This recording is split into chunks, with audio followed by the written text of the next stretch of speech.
Hi, everybody. I'm Bill Whittle here with Steve Green and Scott Ott, and we wanted to wish you a very happy 4th of July from the Right Angle team. To my utter amazement and delight and genuine refreshment, I just found myself in the middle of a neighborhood party. We were singing the Star Spangled Banner. We sang God Bless America, did the Pledge of Allegiance, and then we formed a parade which consisted of no floats, you're the float. And we just walked through the neighborhood, and there were kids there and everything. And for this to happen in the heart of Los Angeles, California, just made my day. And so we wanted to wish all of you out there a very, very happy 4th of July weekend, no matter what your political persuasion is. It's nice to be able to get together on one day and just have a flag and a country and figure out how to sort it out later. So I thought I'd just tell you that. I wanted to thank especially our members at BillWhittle.com who make all of this possible.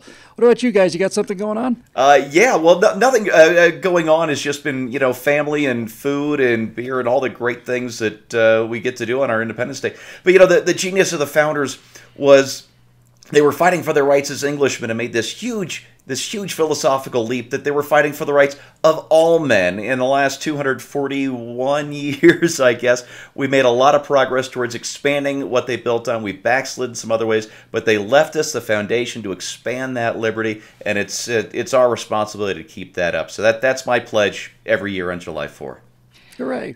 I'm going to be grilling some meat today. We're going to probably wind up watching fireworks from the property of a Baptist church where my wife and my daughter work. And just beautiful picture of what it means to be an American. And I'm reminded on this Independence Day that we tend to think of, throwing off the long arm of tyranny of the British Crown and what a brave thing that was to do and how horrible it was to be under that kind of oppression. But if you study the history, you'll realize that compared to other oppressed groups and other oppressed countries in the world, the colonies were not nearly as besieged as many peoples have been throughout the long-term history of the world. So what strikes me is that our founders, the founders of this country, basically said, not one little bit. No oppression, no tyranny, no government jackboot on the neck of the individual. And that cry for independence, people sometimes marvel that we even had a revolution because it wasn't that bad.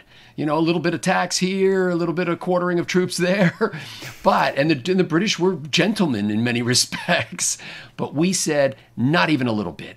Individuals ought to be free and they ought to be able to form their own kinds of governments. And so God bless America on this 4th. That's a great point. I didn't even really think of that. I know we launched a revolution essentially because of a 1% tax on tea, and for some of us that means we are 49 revolutions behind, so we better get on the ball. We got to get on that. Yeah, you betcha. But not today. Anyway, happy 4th of July, everybody, from your Right Angle team and everybody here at BillWhittle.com. Thanks again for making all this possible, and we'll see you later on in the week.